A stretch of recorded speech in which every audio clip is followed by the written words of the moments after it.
The views and opinions expressed in this podcast are those of the individual co-host and do not reflect the official policy or position of the Firearms Radio Network and or their employers. Viewer discretion is advised. This is especially true on our live shows. Broadcast for shooters, hunters, and gun enthusiasts. This is the Firearms Radio Network. The bandwidth for this episode of This Week in Guns is sponsored by Patriot Patch Company. PatriotPatch.co. Welcome to This Week in Guns. This show is brought to you by the Firearms Radio Network and Patriot Patch Company. And this show offers commentary on the latest firearms industry news, information, and buzz. I'm your host, Sean Herron. I'm going to get straight into it and introduce our panelists tonight.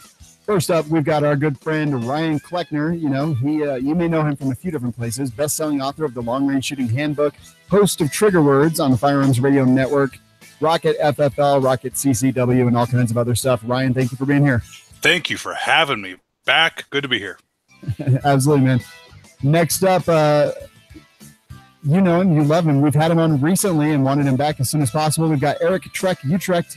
He's the owner of Michigan Defensive Firearms Institute, known simply as MDFI. Eric, thank you so much for coming back. Oh, it's great being here. Thanks for having me. Absolutely, man. And we've got him via phone line just purely because internet is really, really shitty there. Yes, it is. And I already just timestamped myself at 1:45. So perfect opening. First off, two advertisers that I real quick want to talk about. Patriot Patch Company is, really good friends of ours. Jake Challen, former owner of the Firearms Radio Network, runs that. They do amazing work. If you like patches, if you like t-shirts, two-way t-shirts, any of that stuff at all, go check them out. PatriotPatch.co. And if you just want to surprise in the mail every single month, sign up for their Patch of the Month Club. Next up, Manticore Arms, obviously making a lot of quality stuff. If you listen to the We Like Shooting show, you'll notice that we talk about them a lot. I posted a picture on Instagram, and it was a big, huge pile of rifles and pistols and everything on the table.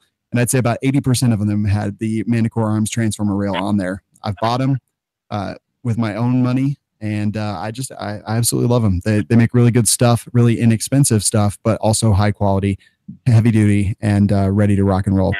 So coupon code is TWG10 to get 10% off anything at manticorearms.com. Let's get right into it. And I don't know if anyone knows or cares, but War Sport was basically acquired by Zero Delta.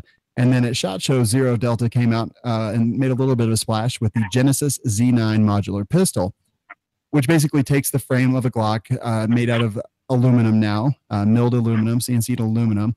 But it's also like Legos. You can replace the part that has the rail. You can replace the part that has the serial number. The grip, it has 4 or 5 different parts on it.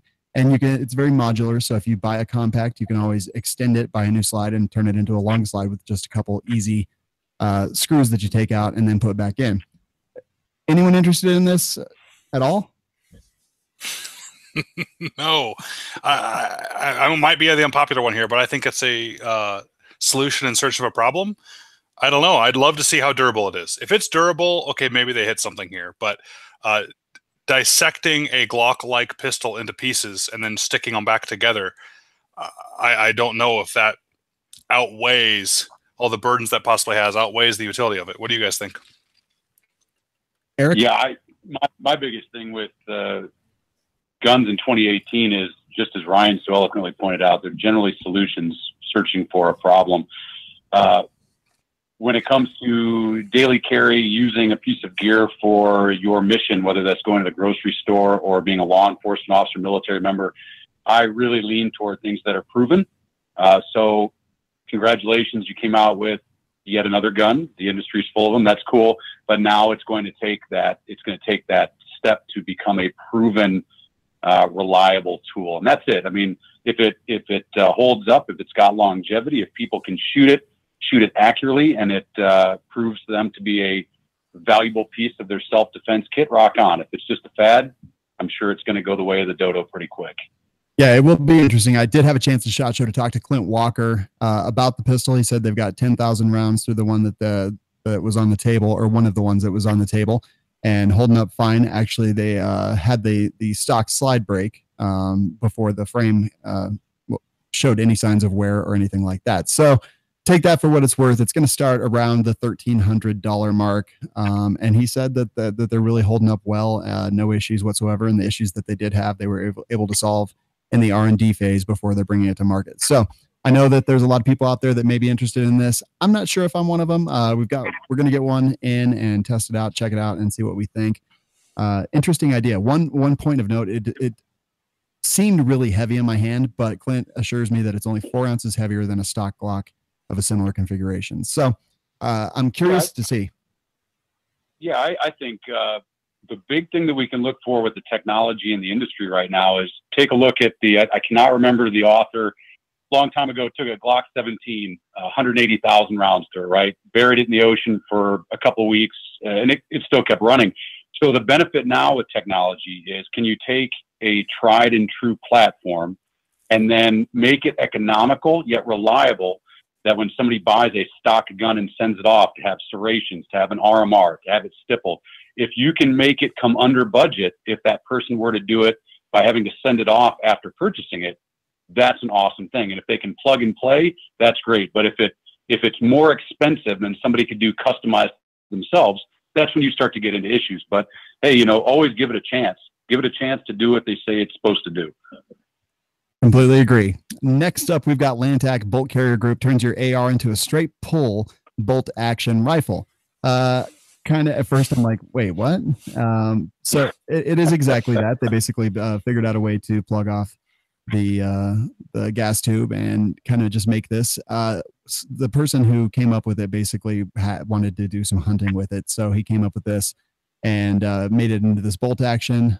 Obviously, I'm not sure exactly what the legality is, but it's claimed in the article that having a manually operated upper could come in handy if you live in California or New York State, as manually operated firearms are exempt from any silly assault weapon compliance issues. I don't know. Ryan, you think there's any real benefit here other than maybe compliance or hunting laws, something like that? Maybe for hunting laws and maybe for compliance. The problem is California laws are so crazy. I don't even keep on top of all of them. Yeah. I wouldn't be surprised if California would say that the lower is still a problem. But what they did here is they came out with an invention that makes the gun work exactly like an AR-15 that doesn't work. if your AR-15 didn't run and you actually said, this is a horrible AR-15, it doesn't cycle, you could say, yep, just like my new Lantac. I don't get it. I'm sorry, but other people have done this before. There's been, a few other companies that have done this. I get it, but I don't know. The whole point of having a gas gun is maybe letting the gas run. And if you're going to have a bolt gun, have the bolt run. Now, I get a lot of flack for this, but I think some of the pump action rifles are fun. I don't know if you guys remember those old Remington 7615s.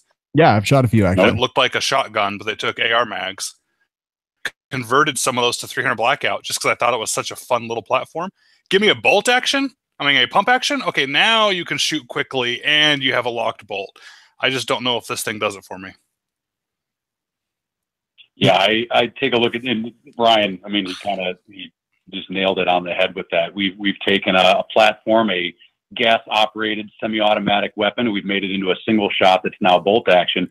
You've got guys out there that are designated marksmen that are using match grade 223 ammunition on the standard platform and doing incredible accuracy with a gas operated semi-automatic. And then if you were to say to the diehard long range shooters, hey, we're going to turn an AR-15 into a long range shooter, they'd say, bro, we have these things called real match grade bolt action rifles. So you've taken a platform that's not designed for what that is, and you've made it into kind of a thing that only a California politician could be happy about. Yeah. As Ryan pointed out, if you need a good defensive weapon that doesn't meet a quote unquote assault weapon ban in those states, there are some incredible defensive tools out there that are much faster and can be much easier to run. Well, you could drive it to the range in your Toyota with that new add-on they came out with that makes your automatic transmission stay in first gear. Yes. So exactly. All right. I love it. So, hey, I don't know. You guys heard the Firearm Rack, Patrick R., formerly of the Firearm Blog, did some testing with his Honor Guard pistol and was able to basically make it go off just by doing some drop testing. He was one of the guys who pushed out the story about the SIG P320s. And, he's applying his hammer to lots of things now. But the news here is that Honor Defense is now offering a voluntary upgrade for Honor Guard pistols. So instead of doing a recall or anything like that, and they basically called him a liar and said that he was just full of it in the first place. But now they're doing they're going the SIG route and doing a voluntary upgrade. Thoughts? I've got to stay away from this one. No problem. Yeah, ever since the 320. Sorry. When the 320 problem hit, I started to get a lot of emails about students that were like, "Hey, I have a 320. Can I bring it to class?" And then they would send me a link to the story about the thing going off. And my response was, I reached out to some friends in the industry that actually have close ties with SIG, and they said, "Hey, they're still issuing the 320 for students and for cadre." And so what that made me think was a company like SIG or any other company, if there's not that big of a problem for liability, they wouldn't keep them on the shelf. They wouldn't keep them on people's hips if it was that big of a legality problem. But my response to every single person that asked me that question was, it's 2018 or 2017 at the time, and you are carrying a gun that has now been proven that can go off when you don't pull the trigger. But there are 1,000 other guns that will not go off unless you pull the trigger. Choose wisely. And that's, in today's day and age, I'm a Glock 19 fanatic. I've got 6 Glock 19s. But if you show me that my stock Glock 19s will go off, I'm not carrying them anymore. I can find, any other gun out there that's going to be completely safe. And if I'm feeling crazy, I'll go get a Japanese Nambu pistol from 1942 that'll go off by looking at it wrong. If I really want to play roulette with something that's on my hip. So yeah, we need to get gone are the days of excuses for modern firearms going off when not intended. I've talked about this before. I always wonder, obviously the price of a recall is devastatingly expensive in most cases. Sure. And now we've got this kind of voluntary upgrade thing. But the question is if you decide or opt out or don't hear about the voluntary upgrade and you don't do it, and then you drop it and it injures you, would you have a lawsuit against the company for not performing a recall, even though they've done a voluntary upgrade? I don't know what the answer. Yeah, you could. You could also, generally any company. So I think we talked about this on a Week in Guns a couple months ago. I forget. So sorry if I repeat myself. Yeah, no. But the firearms industry is not regulated by the Consumer Product Safety Commission. Commercial products are, and that's because we're exempted because of our excise tax that we pay. So I've actually had some people come to me and say, "Oh, we're going to try and fight to get a bill to remove the excise tax on firearms." And then I come running and going, no. That tax actually gives us some other benefits because we pay that tax. Could you imagine if the Consumer Product Safety Commission could regulate us and could force recalls? Yeah. They could say a gun is dangerous by virtue of it's a gun. That's what it's supposed to be, is dangerous. What kind of recalls they can do. So the firearms industry has a lot of latitude on whether they want to do a recall or not. And that's a dangerous line for any company to walk. Yeah. And I think every company should be guided by the principle of, could you live with yourself if an innocent child gets hit because a gun did something it wasn't supposed to do? Yeah, there's no excuse for it anymore. Mm-hmm. All right. Well put. So just a public service announcement. Details of the program will be available on January 21st. So that is active and live right now at honordefense.com. My recommendation, I assume you guys both agree, if you have one of these, do the voluntary upgrade. And I hope that their program runs well for them. Absolutely. Not only a liability for the company, a liability for you too. What happens if you know about this and heaven forbid you drop it and heaven forbid somebody gets hurt? Maybe you're going to be the one that gets sued now because you were knowingly doing something that could have happened. Excellent point. Yeah, absolutely. All right. Yeah, if you were driving a car that said that your wheels might fall off at any moment, people aren't going to do it. Yeah. Right. If you're driving, 72 Pinto and someone runs into the back of you, there's no excuse, guys. All right. So I think we're going to see the next story happening a lot more. In fact, there's 2 stories regarding this. Kimber is moving to Alabama because of New York gun laws. This is from Bearing Arms. And, I think I'm not really surprised. I'm not going to read a whole lot of the article. I think the title pretty much says it all. But Kimber does describe the move as an expansion into Alabama rather than a relocation. And I guess the truth there remains to be seen. But these states have to understand, we saw it in Colorado with Magpul. Unknown if Magpul had ulterior motives for moving out after we had our 15 round plus mag ban in July 1st, 2013. But I think that we'll see things like this. I think companies are going to get sick of it. They pay a lot of taxes in these states most of the time. And I think they're just going to kind of go where things might be a little bit freer. Yes, and easier for workforces too. It's a shame, but the firearms industry in America was born in the Connecticut River Valley up there, between Connecticut, Massachusetts, a little bit of New York. But the climate, not only for taxes and the government, but also some of the unions and some of the things that companies are dealing with up there. They're having an easier time finding a new workforce in the South. The South is where everything's moving. And no big surprise to me at all. And now Weatherby has also announced at SHOT Show that historically they've been a California gun maker. They're saying goodbye and saying hello to Wyoming. They say, and I quote from the Daily Caller, "This is a really exciting day for us. About 3 years ago, after being in California for 75 years, we began a search amongst a number of Western states to find a new home for Weatherby." It's obvious being in the state that we were in obviously being in the state that we were in, the legacy wasn't going to be able to continue for as long as we wanted to, and we began to look for a new state. So this one, at least, or not at least, but they are being honest about their relocation options because they just didn't see a future in California. Yeah, you have states that say, give us your tax money, but at the same time, the politicians that demand the tax money are trying to put those companies out of business. I think, you've got so many states out there that value the freedoms that Americans have, and why would you stay, especially in a state like California? I have a friend of mine that's a CEO at a small firearms accessory business, and by taking the business out of California, they got to keep 45% more of the income just by moving out of California. I mean, so there's some definite benefits there. We all know California is, one more just scandal away from falling into the ocean with insanity. So, yeah, I mean, good for them. Good for any company that's getting out of a state that doesn't recognize freedom and doesn't work for their businesses. Well put. Elon Musk and his Boring Company is releasing a $600 flamethrower to the public and basically sold so many of them that he funded about $10 million into the company. What's the other company? XM42 that does kind of the flamethrowers, that has been doing the flamethrowers? Yeah, I've got one of those. Yeah, they're a lot of fun. I'm just wondering, this seems like a very weird area for Elon Musk to get into. What do you think is the driving force behind that? Maybe just a quick profit? He wanted one. Well, necessity is the mother of all invention. And if he's the modern day Tony Stark, is anyone surprised he's making flamethrowers? I mean, come on. No. Right. Absolutely. I think it's awesome. I'll try and get one.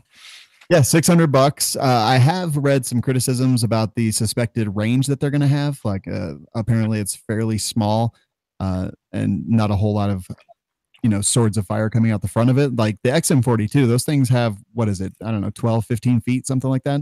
Oh, if you do a gas diesel mixture, you can get that way out there. And I think XM42 Ion Productions just made an announcement that they have a California legal XM42M coming out that has a 10-foot range nozzle. So that right there tells you that most likely anything that the Boring Company is putting out is probably just like a giant butane lighter, whereas the one that I've got, if I'm not careful, I can throw flame probably 20 feet. So I say not careful, but it's a lot of fun. I've found it's a lot of fun. It's great for parties, not for kids. Good times. Yeah, and honestly, I don't know. I guess I don't know really anything about Elon Musk's politics or anything like that. But I do like the Ion. What is it? Ion Products? Yeah, Ion Productions. Yeah. Ion Productions. Yeah, I do like their stuff. I've had the opportunity to shoot them a few times. In fact, when I was in Florida at Brownells, we went deep sea fishing all day. And then that night, Rapid Fire Rachel used hers to light the barbecue that we cooked all of the mahi that we caught. And that was kind of a cool moment. So yeah, I don't know. I'd pick one of these up for $600, but I'd make sure that I bought one from Ion Productions first, because they are Second Amendment advocates, things like that. But either way, cool, kind of interesting story, and $10 million into their company, so always kind of a good thing. Wow. California, by the way, already wants California lawmaker already wants to ban the product. No big surprise there. People are having fun. What? Stop. So nothing really more to add to that one. Right. At SHOT Show, Brownells made a huge splash by introducing a retro line of AR pattern rifles. So I'm not a huge retro guy when it comes to firearms. I like modern stuff. I like really cool stuff. I do have a couple, I've got like an SKS, and I've got a Mosin Nagant, and I've got a 1903 Springfield with Woodstock, and I do love those things, AK with a Woodstock, all that cool stuff. But I'm really kind of into the black rifles and that. So I didn't expect this to be as popular as it was. It was kind of the talk of the town. Did you guys hear about it? Oh yeah, so cool that I didn't think I wanted one until I saw them. And then it reminded me, wait a minute, ARs really are retro. Like, it kind of did a double take for me. If I saw the AR-10 with the charging handle up underneath the carry handle, Yes, the little hook up there, I was like, okay, that's kind of cool. I kind of want one of those now. And kudos to Brownells for figuring out something that I want before I knew I wanted it. And second, I think it's really cool to see how far our industry has gone. To that now is considered old school, and that's all we kind of have at SHOT Show. It goes back to the earlier topics we talked about. Is all we're doing is kind of reinventing or trying to figure out different ways to do the same thing. And here you are with the AR that is now considered a retro gun. And functionally, it's the same as the coolest new AR that's coming out. Matter of fact, those retro ARs can than the new back one can. So amazing. Eric? Yeah, I would say that I do like the retro. I carried a GAL 5 when I was in the U.S. Air Force as an MP. Loved it. Nice, lightweight, sort of the not older brother, but the predecessor was the XM177. So that's a great, cool build. And I know Brownells is doing it. The price tag, I think they're like 14, 15, somewhere around there. Here's the funny part. I'll put a little funny spin on it. Who knew that Brownells would now make a profit by all the furniture that we've been taking off and throwing out for all these years? They should have had a trade-in program, right? Really? Right. They should have said, we'll pay you $1 for your old furniture that you're taking off because we sold you the new furniture. That's smart. I love it. Yeah, they saw a lot of success when they were just selling the parts to kind of build your own retro AR, and yeah, they put out the line. Yeah. So now you got me thinking. In about 10 or 20 years, I want to come out with some quad rail handguards. Yes, I'm going to take everybody's, and it's going to be huge. There you go. Everyone's absolutely going to love that without question. The next story that we have here, Firearms Policy Coalition says that ATF bump stock regulation proposal is illegal. In a letter sent by FPC President Brandon Combs, the group called the proposal troubling and said that it raises serious constitutional concerns, including the violation of the separation of powers, and that the DOJ, and this is quoted from Amoland, and DATFE clearly lack the statutory authority to redefine the targeted devices as machine guns. Ryan, any thoughts here? Their FPC is completely right. It's not, you're going to like completely roll your eyes at the lawyer in me. It's not that it's illegal. It's just not legal. And there's a difference. It's like, there's not a law out there trying to prevent this other than this is Congress's job. There's no legal mechanism that a administrative agency of the executive branch can do this. So Congress is the one that makes the laws. Congress in the law, a machine gun is, a firearm that shoots more than one round with a single function of the trigger. You can't just have the administrative agency come along and change. Now, the administrative agency can add to the regulations. That's how they work. That's where if you ever hear the difference between laws and regulations, the laws from Congress, and it's the big overarching definitions. And then the regulations, of course, ATF is allowed to make, which are their rules to carry out the law. But every regulation has to be, the fancy term is promulgated or like built from that law. So the fact that ATF can just somehow make a reg that violates a law, that's literally how it doesn't work. And if they could do that, which they can't, but if they got away with it, there's no limit to what they could do. They could just on a whim redefine short-barreled rifles. They could redefine silencers. They could redefine all this stuff, which is a slippery slope for sure. Yeah. Wow, to follow Ryan, Ryan's got the legal jargon down on that one. I think something to note, first of all, Brandon out at FPC, awesome. Get to talk to him from time to time. What FPC is doing on a budget that is a fraction of what organizations like the NRA have, and they're fighting for our rights every day is awesome. I had the opportunity to talk to one of the whistleblowers for Operation Fast and Furious, spending time with Brian Terry's family, as I'm a big volunteer with their organization, the Brian Terry Foundation. And I got to meet this individual who is a member of the ATF.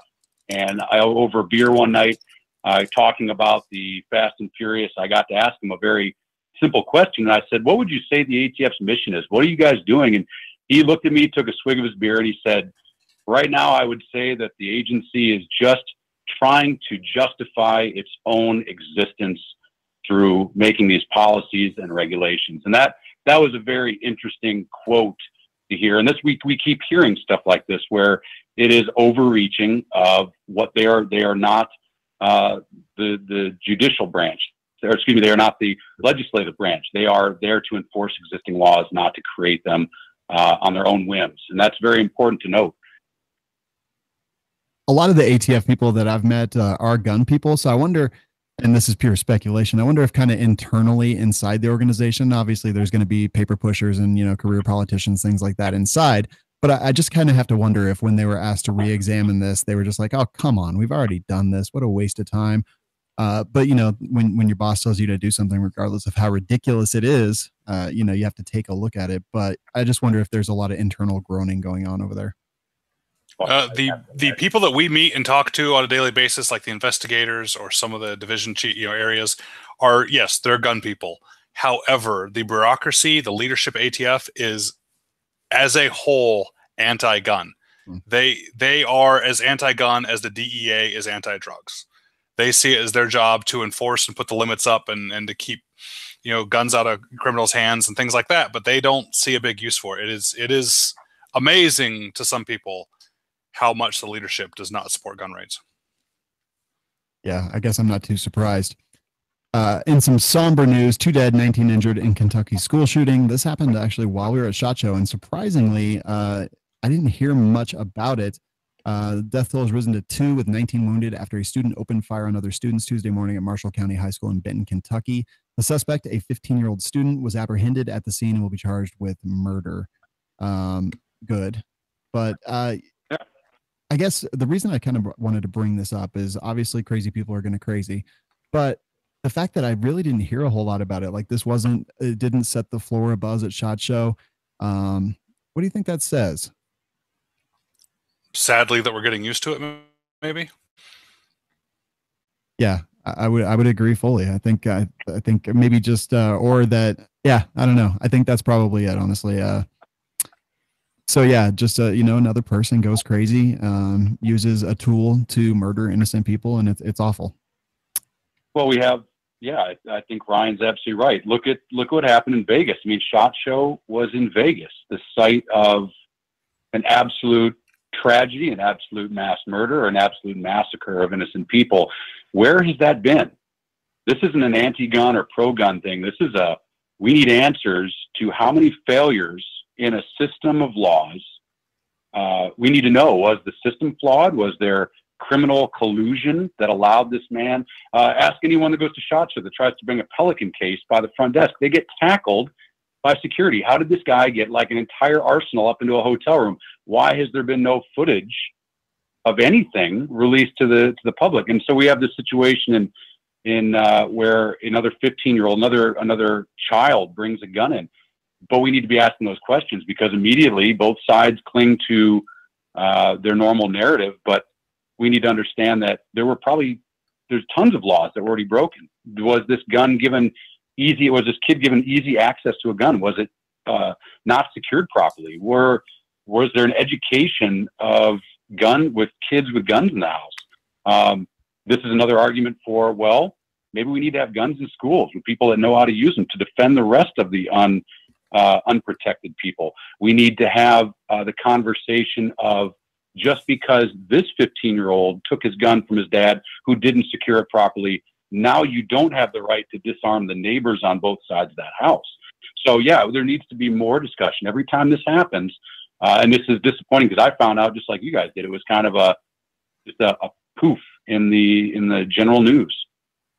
Yeah, that's exactly. I was before I went to bed. The following morning, I was looking through Facebook and saw something on it, but not a lot. Just just a brief news article.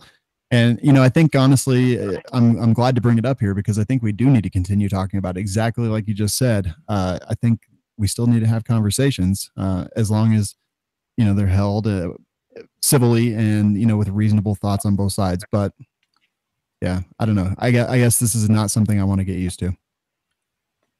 Yeah. Next story, Butte County DA provides details on ATF raid at former deputies' homes. This is out of California. Apparently, a former deputy sheriff was raided. Kind of crazy. 186 guns were found in his possession. 23 of them were illegal assault weapons. And again, this is from KRCR News, Channel 7, ABC affiliate. What he planned or was doing with them, or was he just collector? We don't know at this point. They explain The things that actually made them illegal or assault weapons were individual parts like flash suppressors and handles. So those are the things that made them assault weapons. This is a heavily biased, in my opinion, article. I'm really not sure. It's tough to kind of read through it all. But another quote here: demilled firearms that had been cut up. He had ordered a number off the internet that they were able to trace back to him. That gave them actual probable cause to believe he was ordering a number of machine gun parts to build machine guns, and that got them their search warrant. And then this all came on. But yeah, it didn't really sound like there was anything sinister, but they tried to make it sound quite sinister in the article. Is this just a gun collector gone awry, or you guys think that they did the public some good? I mean, he was breaking the law if he had guns and accessories that were against the law. That doesn't mean I think the law is just. I think a lot of people are representing this as he bought, like even the article I see, or the way it's typed out for our notes, even, he bought too many demilled receivers online, so they raided his home. Well, no, this was like a lot of gun things that people get in trouble with. The primary issue, it's the secondary issue. So this guy's primary issue was he was filing bankruptcy and didn't claim all his assets. Yeah. And so the tax people are looking into his bankruptcy, said, oh, he hasn't claimed all those guns in there. What's going on? And then it went down, the hill. So no one's out there. They weren't tracking these demilled receivers and therefore raided his home because of that. They just happened to find them while they're in there. And yeah, the way the ATF looks at a lot of these regulated items is intent. And I think it's unfair to infer intent, but that's what they do. You have a short-barreled upper on one side of your room and a lower receiver on the other side of your room. The ATF is allowed to say that you had the intent to make an SBR, even though they weren't together. And I guess it invites the question, if you do have a bunch of demilled receivers, what were you planning on doing with them except putting them back together? I don't think that's a problem. You guys might disagree, but he could have been planning to get his FFL someday and then manufacturing those back into a gun. To me, they were inanimate objects. But when people break these simple rules and think they're never going to get in trouble, it's very often like this. They don't get in trouble for the thing they broke. They get in trouble for something else. A fire happens at their house, and while the fire department is in your house, they look down and see that forward grip you put on your pistol or something like that. So just be careful, guys.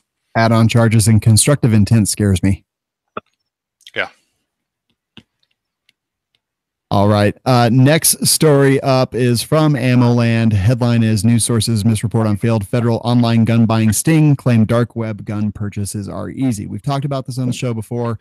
This was basically the GAO report where they tried to buy a bunch of guns undercover illegally, and a huge percentage, almost all of them, were rejected and told that they were not going to be sold guns, things like that. Then out comes this article from CBS 46 that says, headline: Guns bought on dark web posing security threat in 2018. So this is an article worth reading because it's just crazy how you can frame an argument. You can take a story, frame it in a completely different way, and turn it into just fear mongering. And we do it on both sides, but this is a huge example of it being done in the public eye. Yeah, right now that's not.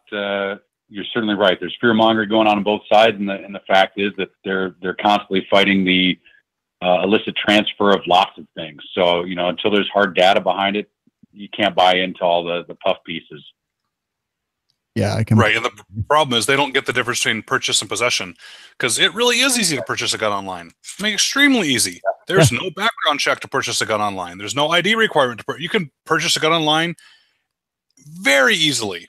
You may not be able to possess the gun easily, though. That's the problem. Is I don't think the public understands that. They don't understand that once you paid for it, it doesn't matter. It still needs to go through an FFL. It still needs to get transferred to you. All that kind of stuff. Agreed. Las Vegas Review Journal has released some facts, things that were found in the Route 91 shooting. That was the one, obviously, in Las Vegas, the Route 91 festival. I read through this article. I guess some things that I didn't really know and some things that I did know. Lots of guns, lots of rifles. They published a lot of his internet search history. And as you would expect, he was just basically looking for big open air concert venues. How crowded is this? How crowded is that? Then obviously, I mean, reading through his search history is actually quite chilling. SWAT Las Vegas, SWAT weapons. Do police use explosives? Things like that. Several hotels and casinos, and talks about the guns that they found. 14 AR-15 semi-auto rifles. All 14 were equipped with bump stocks. I guess the reason that I kind of put this in is just the real lack of information that we've actually gotten regarding one of the most heinous massacres that we've actually seen in the United States. And I don't think that there's a whole lot of. I can't believe it that the public at large is okay with the fact that we don't have information on this. It's ridiculous. I don't get it. Yeah, everyone seems to have forgotten about it. And so here's the problem. So I don't believe in more regulations or more laws will stop crime. Criminals are criminals by definition. Yes. However, I'm going to back off on that a little bit. I might support if they change the law to say that they're going to publish your internet search history if you ever do anything like this. That might dissuade some people. there's a lot of things I might not do if they threaten to publish my search history. What'd you say, Eric? They make a medical alert bracelet that says delete my browser history. Yes. So if they find your body, they can get that taken care of. Oh man, yeah, I don't know. Honestly, if they did that, if they made that a law where they would just publish your search history, I think honestly we would fix most of society's problems in a month. That's what I mean. Yeah. Yeah. I'm not really for more laws, but you know what? Maybe I'm wrong. Maybe that is a law that would work.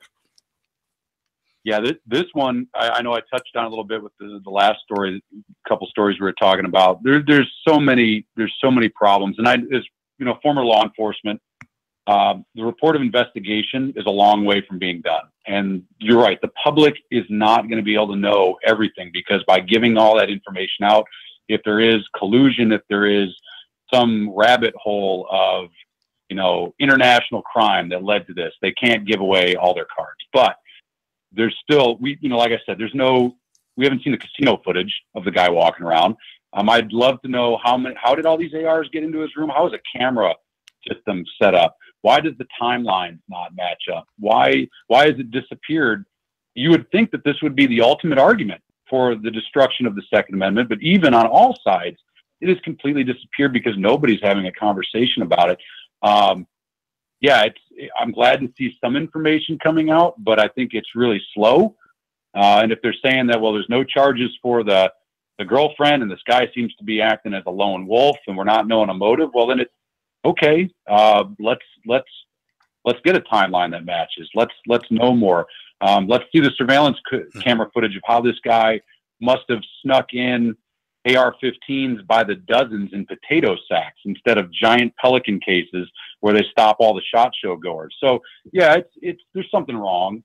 And it might just be because the investigation can't allow that information. Who knows? Yeah. And it does actually say that he's brought luggage up multiple times, took the service elevators as he hauled more and more luggage up to his room over the course of several days, sometimes with help from a bellman. He only allowed housekeepers inside his room to clean, and while they were there, he stuck around and used his laptop.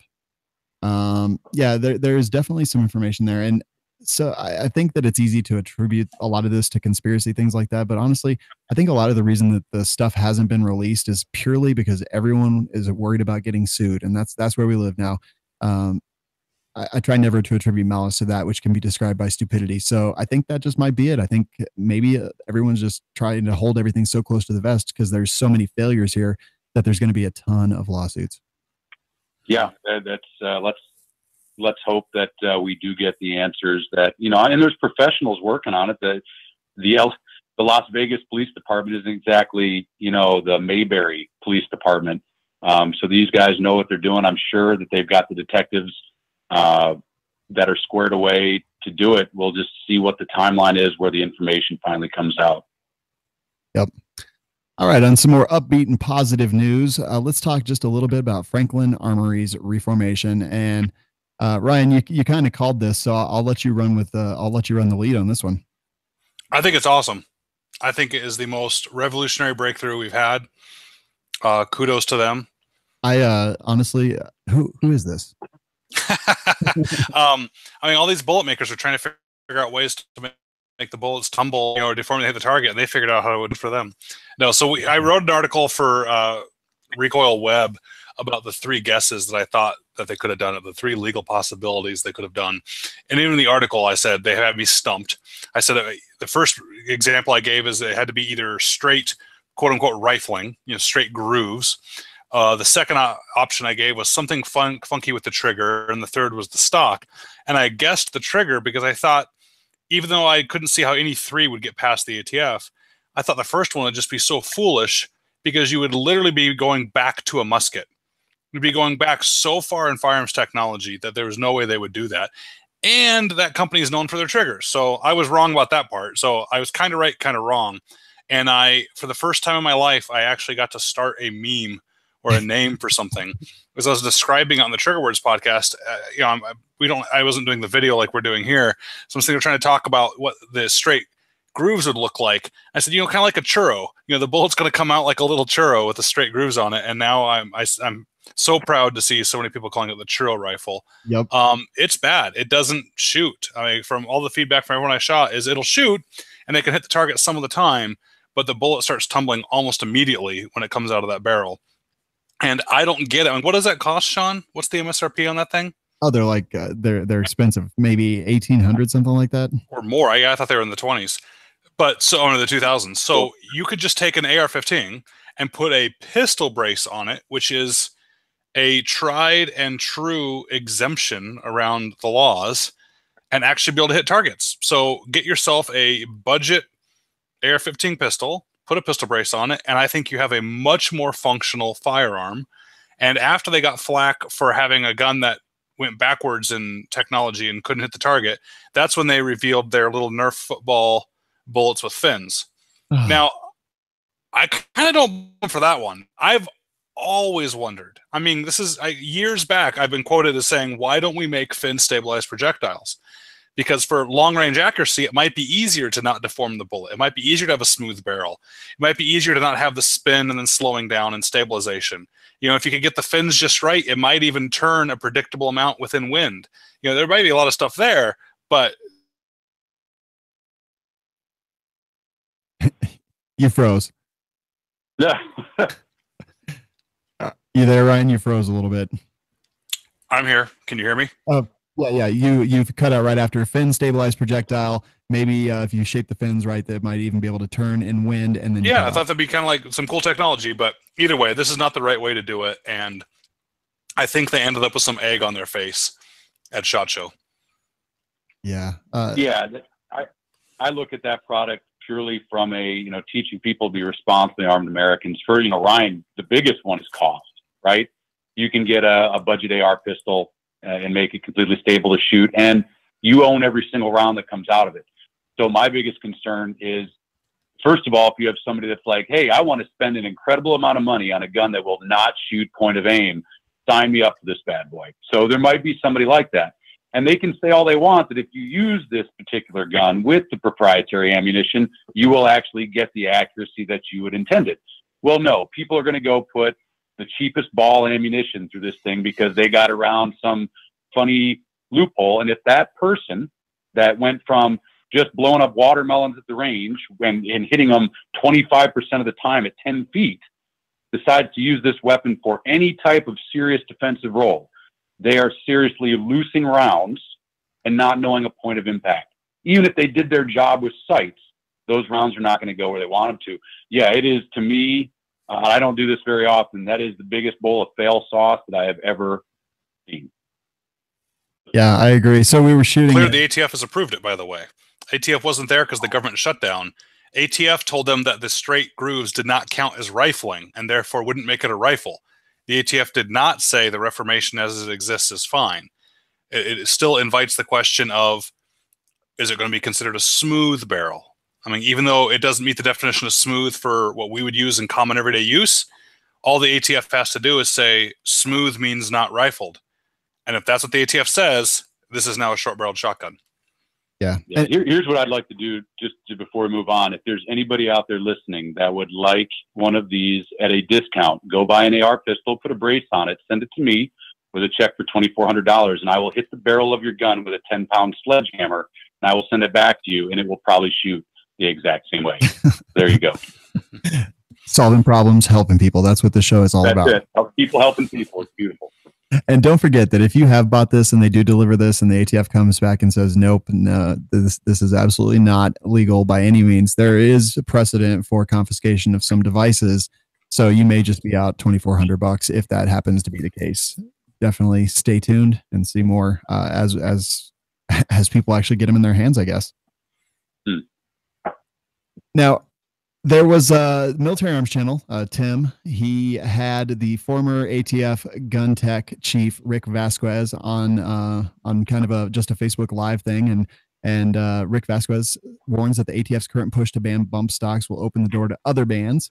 A quote that I grabbed out of this article was, the ATF's former gun tech chief is warning that the efforts to redefine machine guns for the purposes of banning bump stocks will only lead to more bans. The ATF has been directed to write a regulation with the strength of a law. He said the advance notice copy of the new rule makes clear that the ATF's new regulation will ban any device that automatically resets a firearm, enhances the rate of fire, which is obviously extremely broad. I don't want to dwell on this topic too much longer, but this is former gun tech chief. I've actually seen him in quite a few videos. Seems like a pretty decent guy. And if he's worried, I think we should all be worried.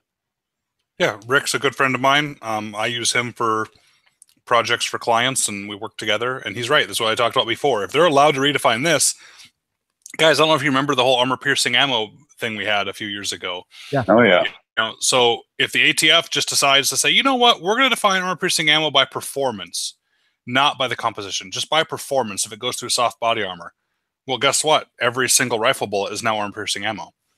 You know, it's dangerous what they could do. Yep. I agree fully. Next story, gun control bumper sticker cited in criminal complaint after traffic dispute turned into a defensive shooting. And Trek, I'll let you kind of set this one up. I know you had some commentary for it. Yeah, this was a great story in the aspect that when we talk about building responsibly armed Americans versus just gun owners, this is a lesson of what not to do. And I highly recommend reading more about this. I won't take up too much time. But what you notice is that two parties get involved into a traffic collision. And during the course of this, an altercation happens where an armed individual or an individual goes back to his vehicle, retrieves a firearm, and instead of locking himself or driving away in his armored cage, he decides to go back. There's differing stories because one of the parties was shot and killed. But what it looks like is an individual possibly claiming disparity of force or stating that he was assaulted by multiple assailants, decided to kill an unarmed person. And if you look at it, it's kind of an example of how many chances did you have to go home and tell the story about a bunch of jerks that you met on the road versus now having to go to court and try to justify why you took a human life. But as the news article states, is that in the actual report, there was a bumper sticker. I believe the quote was, gun control means hitting your target. And so while I recommend people definitely get an education on use of force, which this story is very, very good at reading up on, we also need to understand that we can love the Second Amendment. We can be shooters that love to go out for fun.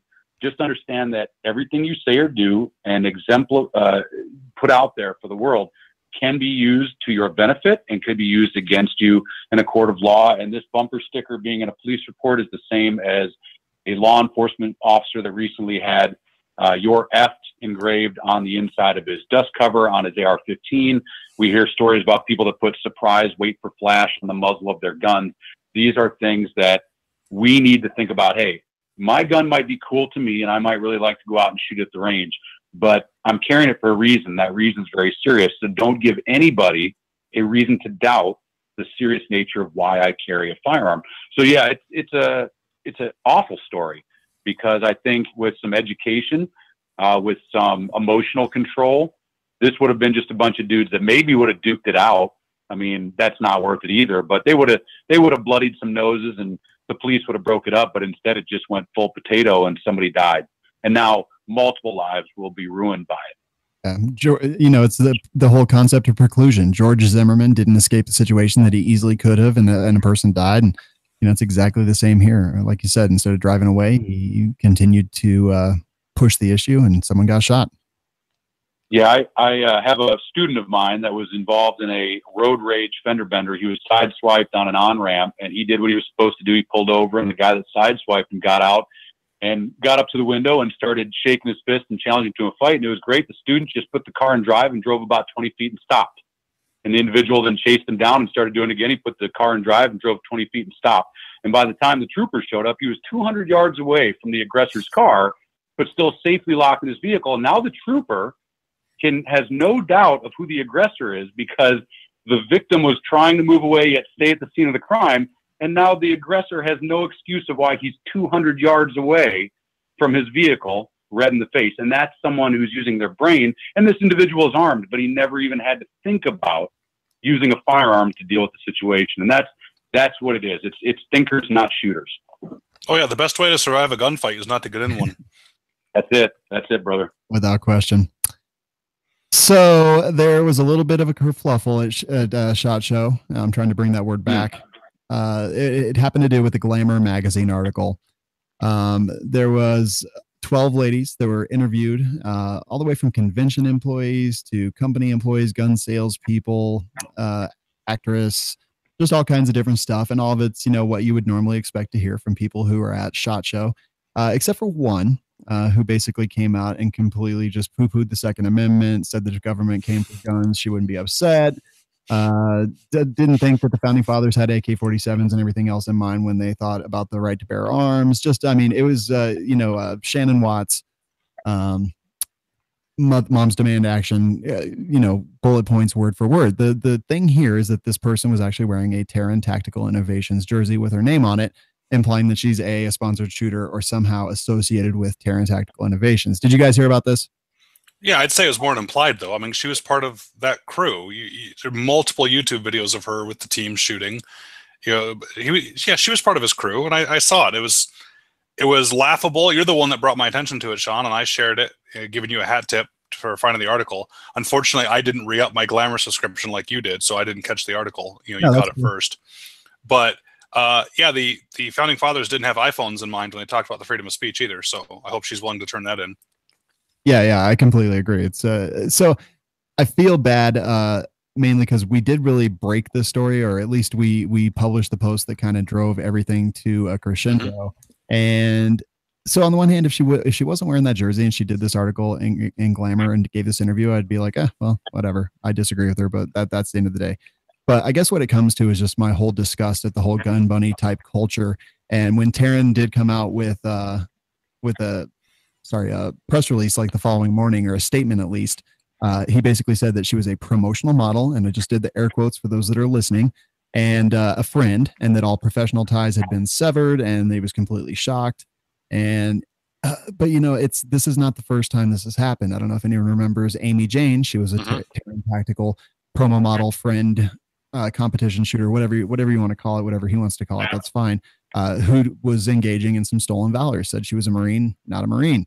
So it's the second time, and it just goes back to this: when you hire people based on the way they look instead of what their actual abilities, capabilities, belief systems, things like that, I think you kind of get into trouble. So I don't really feel bad for him at all. I feel bad for this girl because she was just speaking her mind. It just happened to be at the biggest gun event in the country, wearing a decently well-respected company and shooter's jersey. So I don't know, Eric, thoughts on this one? Well, yeah. So I'm a constitutional libertarian. It's not a new thing to anybody that knows me. And so one of the things I absolutely love about our rights is that, especially with gun rights, that I can meet a grown adult and say, I don't like guns. I never want to own a gun, and I never will own a gun. And I can say to them, awesome.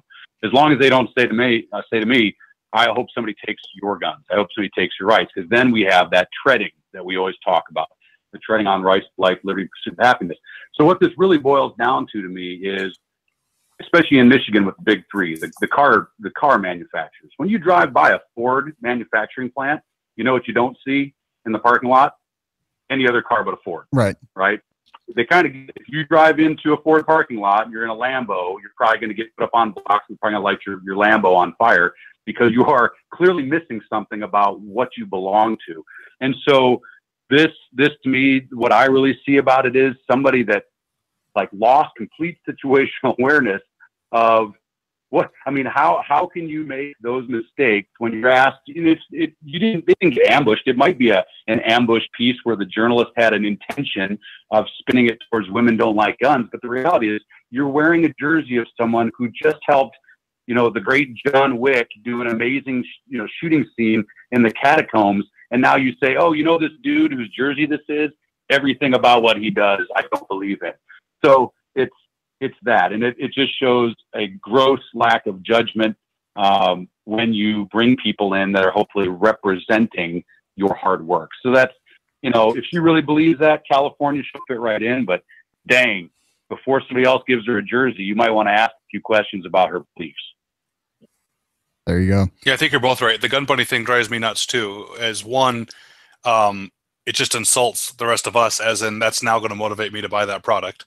I'm not complaining. I'm not going to be the anti-white knight. What the opposite is.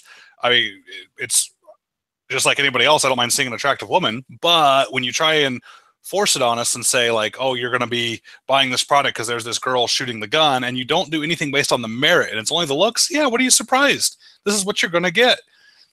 And it's, by the way, for the women that are into the firearms industry, I think they should be the ones that are most upset that these girls are out here getting these jobs and doing these things and have no idea what they're doing. And all they're doing is giving Gabby Giffords fodder. Yeah. I will say I was with multiple different groups of people as the Terran Tactical Innovations. I'll call it a group of shooters kind of walk by, which is Terran Butler and, anywhere between 3 and 6 women wearing his jerseys. And in these groups that I was with, not a single time did they walk by that any female in the group just was like, what the hell is going on over there?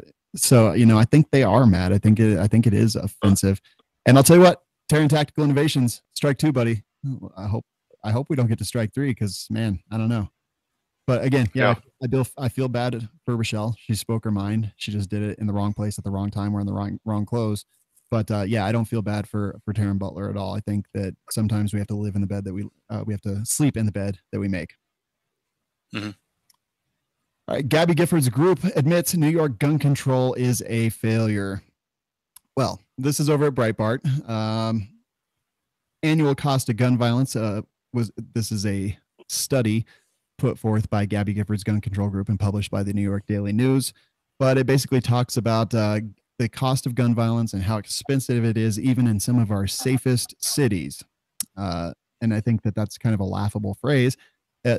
And again, a lot of these things that I bring up and we're like, yeah, no duh. Of course, that's exactly how things work. But any surprises here? No surprises. But if you ask them, they wouldn't think it admits it a failure. They would just say, see, we need more of it. And that's the problem, I think, when some people are trying to debate this, is they don't see where the other side's coming from. I think they're wrong. I don't agree with them. But when they bring up these points, it's so easy for us to laugh and go, of course there's a problem. Well, in her mind, I bet if you asked her, she would say, yes, we haven't done enough. We need to do more. So, yeah, agreed. Eric, what were you saying? I was just saying, I hope, there's been proven time and time again that the gun control in the cities is not working. And so I'm just hoping they're not spending too much money on yet another study when we have Petri dishes that are proving it every single day. The places with the highest quote unquote gun control are showing the biggest lack of safety. There you go. Yeah, I totally agree. For the last story that I wanted to talk about tonight, lone gun control activist shows up to protest SHOT Show. So before the show, I had discussions with all my people. I was like, we may see some people that show up to protest and do all kinds of stuff like that. And if we do, let's talk to them, obviously respectfully and whatnot, and just kind of see what they have to say. It did not happen as I expected it to, honestly, and only one person showed up to protest, which I after the Route 91 festival, I thought was very interesting. Mm-hmm. I asked my Uber driver from the airport, so, hey, what's the tone in Vegas? What do the people that are living here think about SHOT Show being here? And he said, oh, we're over it. No one cares. Oh, wow. It was amazing to me how I couldn't see anything in this. I said, really? He goes, yeah. I mean, it was a horrible thing that happened, but no one sees a connection to the firearms industry and what that crazy guy did. It's like, wow. All right. Maybe that's why we didn't see it. Maybe people are getting it. Wow. Yeah, as my friends in North Carolina like to say about that lone protester, well, bless their heart. Yeah, absolutely. I was shocked. I didn't see any. I didn't see this guy, and when I saw this story, I was like, okay, so there was one. That's well, okay, so there was one outside because Rochelle was inside most of the time. Yes, absolutely, great point. So there was two. All right, I would like to remind the listeners, visit Patriot Patch Company. They help the show go on. And Manticore Arms, they help the show go on as well. Truly appreciate all their support. PatriotPatch.co and coupon code TWG10 at manticorearms.com. Eric, tell us kind of what you're up to these days. Tell us about MDFI, where people can find you online. Yeah, MDFI, we're getting ready to start our 2018 season actually next week. We've got Dark Angel Medical coming in for a medical class. It's trainmdfi.com. And we just wrapped up the big Danger Zone auction for the Brian Terry Foundation. So to anybody out there that participated in that, thank you so much. We raised $22,800 in 14 days, and that's awesome. Very cool. Where can they find out about that? HonorBrianTerry.com. That is the foundation that is set up by his family. And just because our auction is done with, they take donations for their many missions every single day. And there's a lot of info there about what they do. All right. Very cool. Eric Trek, thank you so much for being with us again. I truly appreciate your participation. Thanks, brother.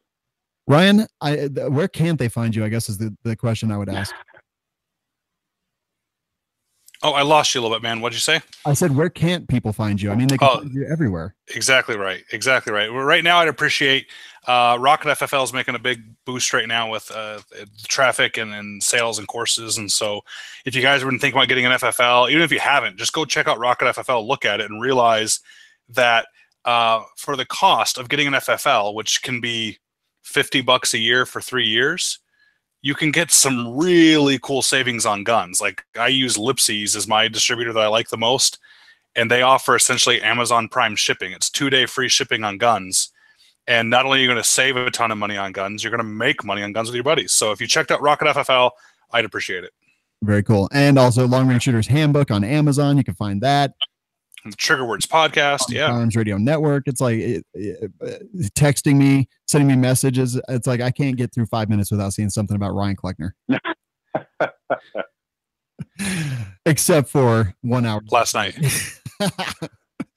All right. Thanks again for being here, guys. Thanks to everyone who's listening. Check out our advertisers, Patriot Patch Company and Manticore Arms. And as we always say, This Week in Guns is produced by Kenny Ortega and is a production of the Firearms Radio Network.